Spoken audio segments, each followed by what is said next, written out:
ಹೀಗೆ ಫೋಟೋದಲ್ಲಿ ಕಾಣುತ್ತಿರುವ ಈಕೆಯ ಹೆಸರು ರಕ್ಷಿತಾ ರೆಡ್ಡಿ ಅಂತ. ಇನ್ನು ಈಗ ತಾನೇ 23 ವರ್ಷ. ಮತ್ತೊಂದು ಫೋಟೋದಲ್ಲಿ ಕಾಣುತ್ತಿರುವ ಆತನ ಹೆಸರು ಪವನ್ ಕುಮಾರ್ ಅಂತ, 32 ವರ್ಷದ ಸಾಫ್ಟ್ವೇರ್ ಉದ್ಯೋಗಿ. ಇಬ್ಬರು ಇಂದು ಬೆಳಗ್ಗೆ ಚಿಕ್ಕಬಳ್ಳಾಪುರ ತಾಲೂಕಿನ ಶೆಟ್ಟಿಗೆರೆ ಗೇಟ್ ರಾಷ್ಟ್ರೀಯ ಹೆದ್ದಾರಿ 44ರಲ್ಲಿ ನಡೆದ ಅಪಘಾತದಲ್ಲಿ ಸಾವನ್ನಪ್ಪಿರುವ ಮೃತ ದುರ್ದೈವಿಗಳು.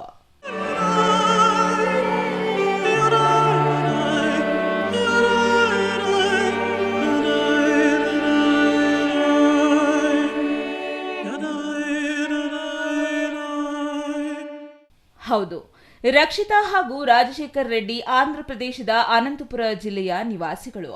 ಕಳೆದ 4 ತಿಂಗಳ ಹಿಂದೆ ಅಂದರೆ 2025ರ ನವೆಂಬರ್ ತಿಂಗಳಲ್ಲಿ ಮದುವೆಯಾಗಿ ಗಂಡ ರಾಜಶೇಖರ್ ಸಾಫ್ಟ್ವೇರ್ ಉದ್ಯೋಗಿಯಾಗಿದ್ದು ಬೆಂಗಳೂರಿನ ಪ್ರತಿಷ್ಠಿತ ಕಂಪನಿಯೊಂದರಲ್ಲಿ ಕೆಲಸ ಮಾಡುತ್ತಿದ್ದ ಹಿನ್ನೆಲೆ ಗಂಡ ಹೆಂಡತಿ ಇಬ್ಬರು ಬೆಂಗಳೂರಿನಲ್ಲಿ ವಾಸವಿದ್ದರಂತೆ.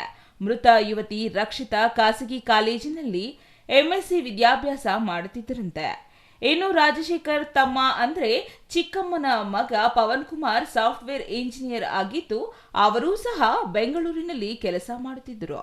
ರಾಜಶೇಖರ ಗ್ರಾಮದಲ್ಲಿ ಇಂದು ಜಾತ್ರೆ ಇದ್ದ ಕಾರಣ ರಾಜಶೇಖರ್ ತಮ್ಮ ಪವನ್ ಕುಮಾರ್ ಹಾಗೂ ಹೆಂಡತಿ ಮೂವರು ಸೇರಿ ಅನಂತಪುರಕ್ಕೆ ಹೋಗುತ್ತಿದ್ದ ವೇಳೆ ಲಾರಿ ಹಿಂಬದಿಯಿಂದ ಬಂದು ಕಾರು ಡಿಕ್ಕಿ ಹೊಡೆದ ರಭಸಕ್ಕೆ ಕಾರಿನ ಮುಂಭಾಗ ನುಜ್ಜುಗುಜ್ಜಾಗಿದ್ದು ಕಾರಿನ ಮುಂಬದಿ ಇದ್ದ ನವ ವಿವಾಹಿತೆ ರಕ್ಷಿತಾ ಹಾಗೂ ಆಕೆಯ ಗಂಡ ತಮ್ಮ ಇಬ್ಬರು ಸ್ಥಳದಲ್ಲೇ ಸಾವನ್ನಪ್ಪಿದ್ದಾರೆ.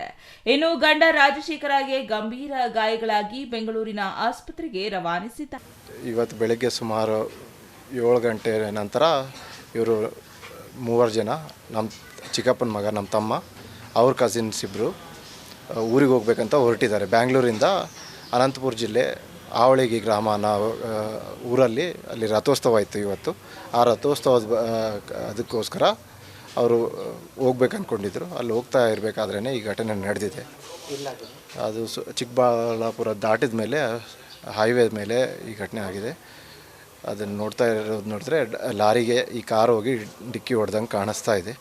ಘಟನೆ ಸ್ಥಳಕ್ಕೆ ನಾನೇನು ಹೋಗಿಲ್ಲ, ಡೈರೆಕ್ಟ್ ಇಲ್ಲೇ ಬಂದಿದ್ದೀನಿ. ಅಲ್ಲಿಂದ ಮತ್ತೆ ಅವರ ಅಲ್ಲಿ ಸ್ಪಾಟಲ್ಲೇ ತುಂಬ ಇಂಜುರೀಸ್ ಆಗಿದೆ ಅಂತ ಪೊಲೀಸರು ನೋಡಿಕೊಂಡು ನಮ್ಗೆ ತಿಳಿಸಿದ್ದಾರೆ. ಆಮೇಲೆ ನಾವು ಇಲ್ಲಿ ಬರೋಷ್ಟರೊಳಗೆ ಅವರೇ ಇನ್ಫಾರ್ಮ್ ಮಾಡಿದರು, ಈ ಪವನ್ ರೆಡ್ಡಿ ಮತ್ತು ರಕ್ಷಿತಾ ಇಬ್ಬರಿಗೂ ಡೆತ್ ಆಗಿದೆ. ಮತ್ತು ರಾಜಶೇಖರ್ ರೆಡ್ಡಿದು ಸ್ವಲ್ಪ ಎಮರ್ಜೆನ್ಸಿಯಲ್ಲಿ ಇದ್ದಾರೆ, ಅವ್ರನ್ನ ಬೇರೆ ಹಾಸ್ಪಿಟಲ್ಗೆ ಕರ್ಕೊಂಡು ಹೋಗ್ತಾ ಇದ್ದಾರೆ ಅಂತ ಹೇಳಿದ್ದಾರೆ. ಆ ಇನ್ಫಾರ್ಮೇಷನ್ನ ನಾವು ಇಲ್ಲಿ ಬಂದ ಮೇಲೆ ಗೊತ್ತಾಯಿತು. ಇಲ್ಲಿ ಬಂದ ಮೇಲೆ ನೋಡಿದ್ರೆ ಇಲ್ಲಿ ಮಾಚುರಿಯಲ್ಲಿದ್ದಾರೆ ಅಂತಂದರು.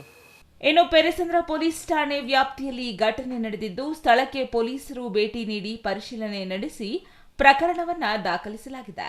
ಇನ್ನು ಮೃತ ದೇಹಗಳನ್ನ ಮರಣೋತ್ತರ ಪರೀಕ್ಷೆಗೆಂದು ಚಿಕ್ಕಬಳ್ಳಾಪುರ ಜಿಲ್ಲಾಸ್ಪತ್ರೆಯ ಶವಾಗಾರಕ್ಕೆ ರವಾನಿಸಲಾಗಿದೆ. Thoudanahalli Ramesh, CTV news, Chikkaballapur.